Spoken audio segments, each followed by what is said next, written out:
Cie, dua, tiga. Dan sana sadanya, jangan lupa sebelum tonton video ko, tekan tombol subscribe dan aktifkan lonceng notifikasi supaya dan sana bisa menonton video-video terbaru dari kami. Komen serta share ke kawan-kawan ya.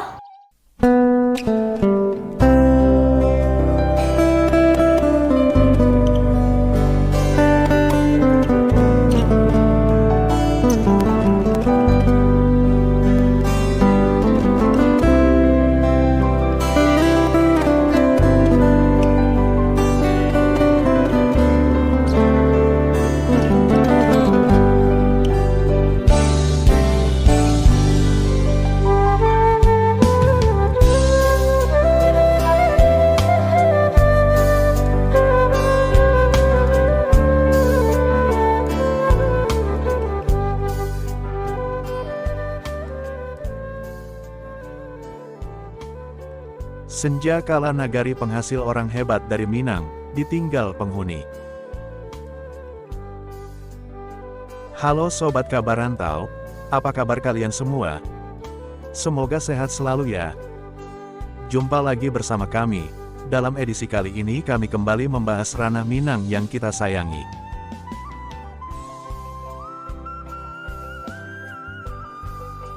Sebelum lanjut, like dulu dong, subscribe, komen dan share.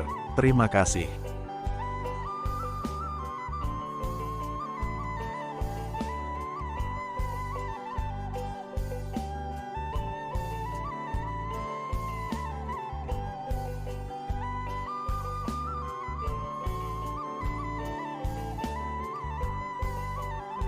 Kita kembali membahas adat, budaya, kekayaan alam Indonesia, khususnya Sumatera Barat. Koto Gadang kotanya kecil, tapi hatinya gadang atau besar, tertanda IR, Soekarno, Presiden RI tanggal 4 Juli tahun 1948. Begitulah bunyi sebuah ukiran tulisan tangan yang terpahat pada sebuah tugu prasasti.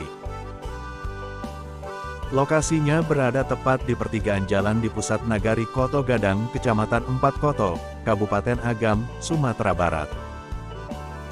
Begitulah testimoni dari seorang proklamator sekaligus presiden pertama di negara ini, terhadap sebuah kampung kecil yang keberadaannya mempunyai arti besar bagi negara republik yang baru didirikan.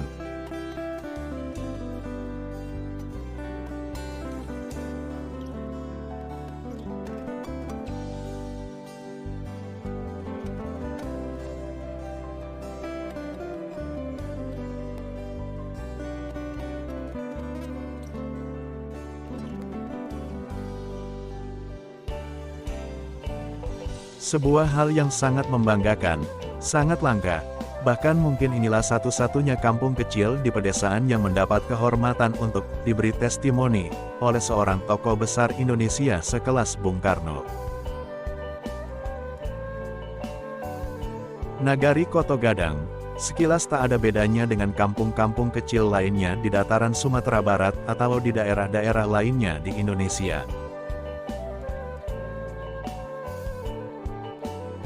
Dengan alam yang indah dan sejuk, nampak sederhana, membuat hati siapapun yang berkunjung ke nagari Koto Gadang akan menyanjungnya.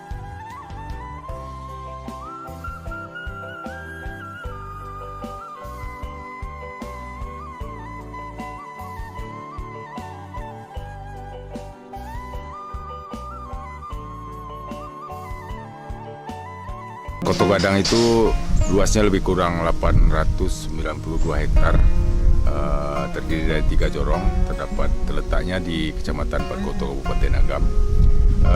Berbicara tentang arsitektur bangunan yang ada di Koto Gadang, ini sudah menjadi kultur dan budaya negara di Koto Gadang.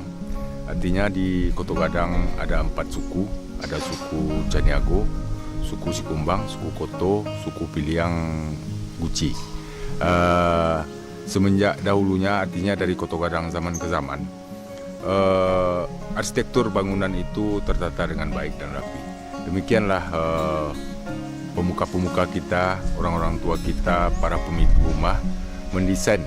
Artinya ada klaster bangunannya, ada klaster suku Koto, klaster suku Piliang, klaster Guci, dan juga Sikumbang.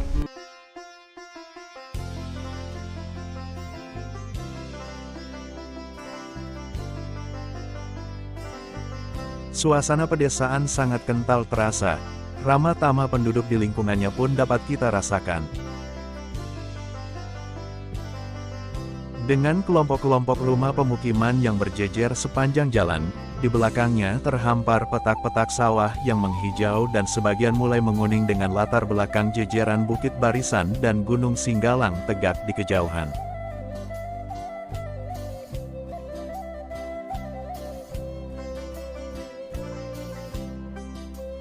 Namun ada yang membedakan Koto Gadang dengan desa-desa lainnya. Sejak dahulu di Minangkabau, Koto Gadang telah dijuluki sebagai kampung otak atau kampung intelektual. Yang berarti tempat dilahirkannya orang-orang hebat, tokoh-tokoh besar dan berpengaruh, bukan hanya di tingkat Minangkabau saja, bahkan hingga level nasional dan internasional.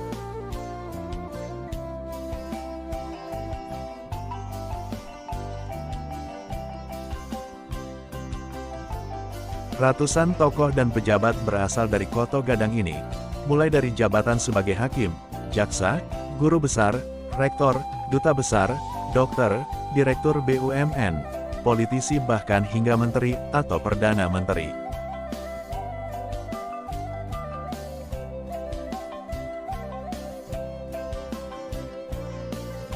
Beberapa tokoh tersebut diantaranya adalah catatan sejarah tokoh Nagari Koto Gadang, Sumatera Barat. 1. Sultan Syahrir, mantan Perdana Menteri RI. 2. Haji Agus Salim, mantan Menteri Luar Negeri. 3. Mr. Asaat, mantan Presiden RI dalam Republik Indonesia Serikat. 4. Ahmad Khatib Al-Minangkabawi, ahli fikih dan imam besar Masjidil Haram. 5. Rohana Kudus, aktivis pers perempuan. 6. Abdul Halim, mantan Perdana Menteri masa Republik Indonesia Serikat. 7. Abdul Muiz, sastrawan. 8.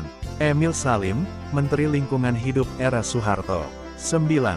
Usman Effendi, pelukis. 10. Komjen Polisi, Purnawirawan. Boy Rafli Amar, Kepala BNPT tahun 2020 sampai tahun 2023, dan lain-lain. Mereka dilahirkan di kampung kecil ini atau sekurangnya memiliki pertalian darah dengan Koto Gadang ini. Nagari Koto Gadang merupakan salah satu dari 11 nagari yang terletak di Kecamatan Empat Koto, Kabupaten Agam, Sumatera Barat.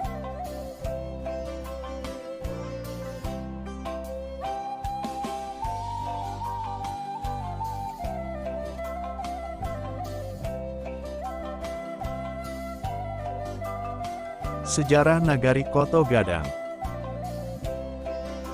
Menurut sejarahnya, asal-usul Nagari Koto Gadang dimulai pada sekitar akhir abad ke-17. Saat itu kaum leluhur moyang masyarakat Minangkabau yang berasal dari Pariangan berkelana menuruni bukit dan lembah, untuk mencari tanah yang cocok untuk ditanami dan dijadikan sawah serta untuk tempat permukiman. Dalam pengembaraan itu, sampailah mereka di sebuah bukit yang bernama Bukit Kapanehan atau berarti Bukit Kepanasan, dan disitulah mereka bersawah dan berladang yang kemudian berkembang menjadi sebuah perkampungan.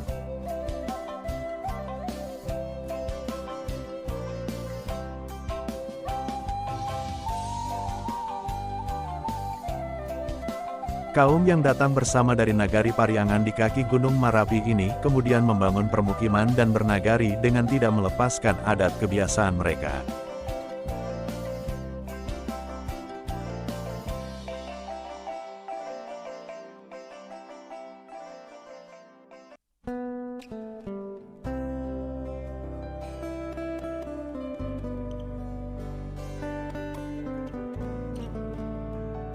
Mata pencaharian masyarakat Koto Gadang ini mayoritas adalah bersawah, berladang, berternak, bertukang kayu. Dan ada satu keahlian dari masyarakat Koto Gadang yang menonjol, yaitu sebagai perajin atau pandai emas dan perak.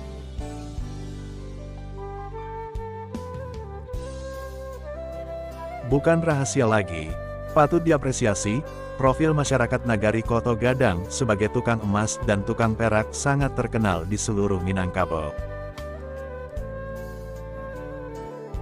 Namun yang paling dikenal dari masyarakat Koto Gadang ini adalah besarnya perhatian masyarakatnya terhadap pendidikan dan semangat belajar anak-anak Koto Gadang yang tinggi sejak dahulu kala.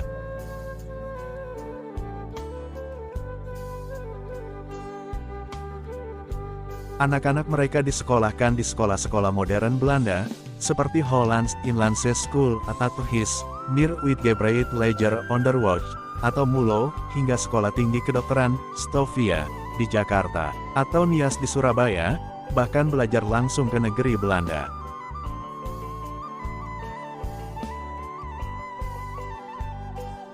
Maka sejak awal abad 19, Nagari Koto Gadang ini dikenal sebagai tempat kelahiran para pekerja dan pegawai birokrasi pemerintah Belanda, seperti guru, jaksa, hakim, pegawai pajak, yang bertugas di seluruh pelosok Sumatera, Kalimantan, hingga Batavia.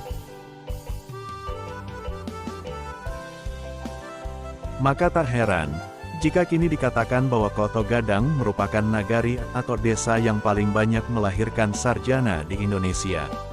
Sejak zaman penjajahan hingga sekarang, keluarga di Koto Gadang tetap mengutamakan pendidikan kepada anggota keluarga.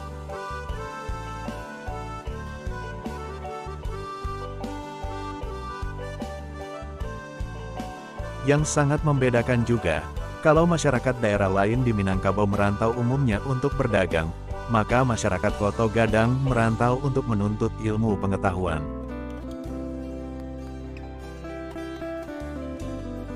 Namun di balik cerita sukses Nagari Koto Gadang itu, kini menyisakan kisah sedih.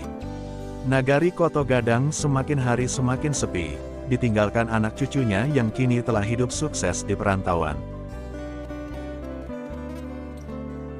Suasana desa tampak sepi, hanya ada sedikit orang-orang tua lanjut usia yang menghuni kampung. Rumah-rumah megah di masa lalunya kini perlahan mulai lapuk dimakan usia. Pintu dan jendelanya yang telah bertahun-tahun tertutup rapat, hanya sesekali terbuka di saat empunya pulang, sekali setahun di hari raya.